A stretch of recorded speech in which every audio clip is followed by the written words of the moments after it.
materi metodologi penelitian bagian bab 5, yaitu pertama, pengertian kesimpulan, fungsi, dan cara menyusun kesimpulan dengan contoh berbagai jenis penelitian.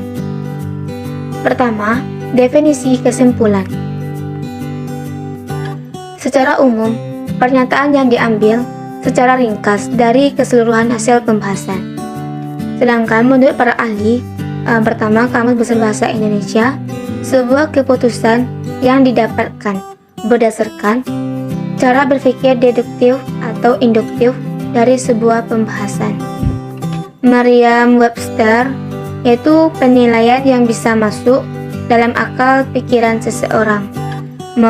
Ketiga, menurut Cambridge Readgate and Latin School, paragraf yang paling akhir dari suatu makalah, hasil penelitian dari suatu presentasi jenis yang lain. Menurut Faculobri, posisi paling akhir pada suatu hal, sebuah hasil. Menurut Uslip-Rice, sebuah sintesis dari poin-poin utama. Adapun fungsi kesimpulan ini yaitu membuktikan suatu hipotesis, dengan kata lain kesimpulan dibuat untuk menyimpulkan suatu karya ilmiah. Pembaca dapat mengetahui isi secara ringkas. Pembaca dapat mengetahui dan memahami apa sebenarnya yang dibahas dalam materi pada makalah atau karya ilmiah. Namun adapun cara menulis kesimpulan, yaitu yang pertama, isi. Dalam kesimpulan harus berupa analisis dari kajian pustaka dan juga interpretasi dari tema, yang mana bentuknya dapat berupa implikasi. Kedua, isi. Di dalam kesimpulan sebaiknya mengandung saran-saran yang ditujukan kepada pembaca. Kesimpulan sebaiknya dibuat dengan cara menggambarkan secara singkat isi dari karya ilmiah. Terakhir, dalam pembuatan kesimpulan karya tulis ilmiah, hindari menyimpulkan materi yang tidak dibahas dalam pembahasan skripsi. Metode penulisan kesimpulan. Yang pertama, metode generalisasi, metode korelasi, dan metodenya analog. Contoh kesimpulan karya ilmiah itu berdasarkan analisis kelayakan usaha yang telah dilakukan pada pembahasan. Pembuatan nugget gurita ini layak untuk dikembangkan. Dari hasil perhitungan didapatkan laba sebesar 7.805.000. Contoh kesimpulan makalah, yaitu penelitian ini merupakan bahwa indeks publisitar Unilever adalah 13, indeks tersebut diperoleh dari tata kelola perusahaan dan pelaporan sebanyak 4 kategori. Dari dasar kebijakan terhadap lingkungan yang dilakukan sebanyak 4 kategori. Selanjutnya, contoh kesimpulan laporan penelitian. Contohnya, pelaksanaan kuliah kerja nyata di Susun Sarip Desa Kerangsem, Kecamatan Wilusori, Kabupaten Grobong, itu mampu beradaptasi dengan baik, sehingga terjalin hubungan kerjasama antara masyarakat di Dusun Sarip. Contoh kesimpulan tesis, yaitu berdasarkan hasil analisis data dan pengujian hipotesis. Dalam penelitian ini dapat ditarik kesimpulannya. Pertama, kompetensi kepribadian guru memberikan pengaruh positif dan signifikan terhadap hasil belajar siswa terhadap mata pelajaran IPA sebesar 95,1%. Selanjutnya, contoh kesimpulan disertasi. Disertasi ini bertolak dari beberapa pernyataan spesifik, yaitu mengapa kekerasan anti Tionghoa terjadi di Surakarta, tapi tidak di Yogyakarta. Untuk yang terakhir, yaitu adalah contoh kesimpulan jurnal. Berdasarkan hasil analisis data hubungan lingkungan keluarga, lingkungan sekolah, dan lingkungan masyarakat dengan prestasi belajar secara parsial maupun secara simultan pada siswa kelas 10 jurusan teknik mekanik otomotif di SMK 10, yaitu lingkungan keluarga berhubungan positif dan signifikan dengan prestasi belajar siswa kelas 11 jurusan teknik mekanik otomotif. Hal ini ditujukan dengan koefisien korelasi yang diperoleh, yaitu sebesar Yang kedua, menjelaskan implikasi penelitian dan contohnya. Yang pertama, kita harus tahu dulu apa sih definisi implikasi. Implikasi suatu akibat yang didapatkan apabila objek yang diberikan suatu perlakuan dengan sengaja atau tidak sengaja, serta dampak dari ini akan bisa dilihat dari dalam jangka waktu tertentu. Menurut para ahli, pertama Islami, yaitu segala sesuatu yang dihasilkan dari proses perumusan kebijakan. Menurut Silalahi, hasil dari implementasi yang mungkin baik atau tidak baik bagi pihak-pihak yang menjadi sasaran pelaksanaan program.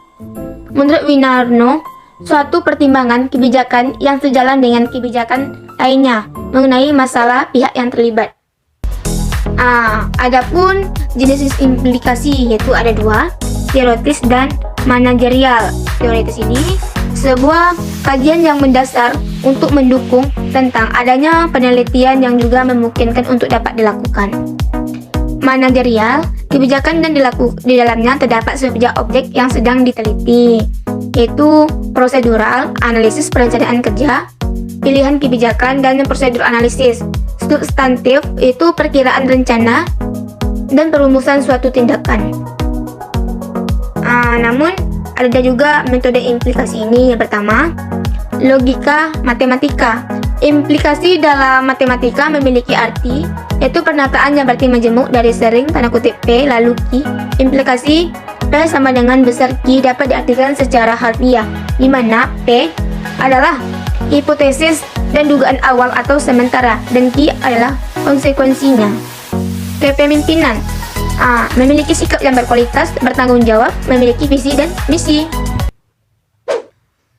Etika, sopan, santun, yaitu contohnya menghormati orang yang lebih tua. Budaya, menerima budaya yang positif. Globalisasi, bahasa teknologi pendidikan, itu ada dua, dampak positif dan dampak negatif. Dampak positif, budaya semakin maju. Begitu pula dampak negatifnya, penguasaan suatu daerah. Contoh implikasi pendidikan. Yang pertama, seorang peneliti ingin membuktikan seperti apa reaksi kelinci ketika bertemu dengan kelinci lainnya yang sebelumnya telah diisolasi. Berdasarkan hal tersebut, maka dapat diterapkan tipe teoritis, yaitu implikasi adalah reaksi kelinci yang ketakutan pada awalnya menganggap kelinci lain. Teori seperti ini berfungsi untuk menarik suatu kesimpulan pada penelitian. Asal penelitian mengenai variabel iklim organisasi sekolah yang diduga mempunyai hubungan dengan kerja guru ternyata menunjukkan hubungan yang signifikan.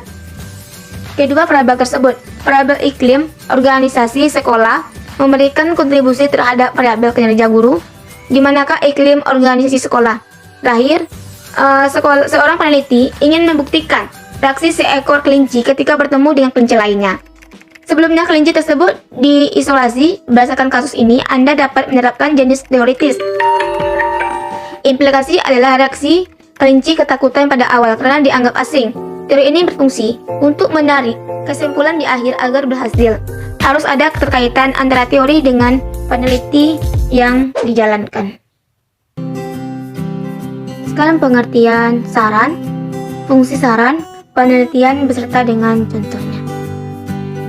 Yaitu definisi saran, yaitu sesuatu yang diberikan kepada pembaca yang didasarkan atas hasil temuan dalam studi yang telah dilakukan. Definisi saran ini itulah bagian penutup dalam karya ilmiah. Syarat yang baik, yaitu diuraikan secara singkat, sasaran objek yang jelas, disertai dengan tindakan operasional yang memungkinkan dapat dilakukan, disertai dengan kriteria indikator keberhasilan berupa imbauan. Cara membuat saran yang baik, yang pertama, jumlah kata tidak lebih dari 200 kata, memberikan kata harapan menggunakan kata yang baik, memberikan rekomendasi. Jenis saran itu yang pertama, saran kebijakan, kedua, saran untuk penelitian lebih lanjut. Fungsi saran ini yaitu peneliti juga dapat menjelaskan kebutuhan untuk mengisi kekosongan tertentu yang mungkin tidak dapat peneliti lebih ikut sekarang dengan alasannya apapun. Peneliti selalu dapat menggunakan garis waktu untuk membantu pembaca memahami kapan perkembangannya. Yang terakhir, yaitu contoh saran. Yaitu dalam rangka agar website ini bisa tumbuh dari segi tampilan hingga cakupan bisnis, maka penulis menyarankan beberapa masukan kepada manajemen toko madu di Korea. Yaitu yang pertama, dibutuhkannya survei atau PPS yang lebih besar agar penampung pengunjung bisa lebih banyak dan website bisa lebih cepat. Kedua, membuat klasifikasi produk yang jelas beserta detailnya. Ketiga, penambahan jumlah konten agar pengunjung bisa lebih aktif. Contoh saran dalam skripsi, contohnya, judulnya itu peneliti memberikan saran pada pihak-pihak yang terkait berdasarkan permasalahan yang terjadi. Itu yang pertama, banyaknya pernikahan usia muda di desa Karangantar yang tak lepas dari rendahnya pengetahuan terhadap bahaya melakukan pernikahan usia muda. Kedua, mayoritas pelaku pernikahan usia muda di desa Karanganyar tidak mengerti isi Undang-Undang Perkawinan Nomor 1. Contoh saran, yaitu perlu adanya metode penelitian lebih lanjut akan upaya peningkatan diskusi terhadap pemuda sebagai salah satu memaksimalkan potensi generasi dalam membentangi dirinya dari radikalisme agama yang berkembang.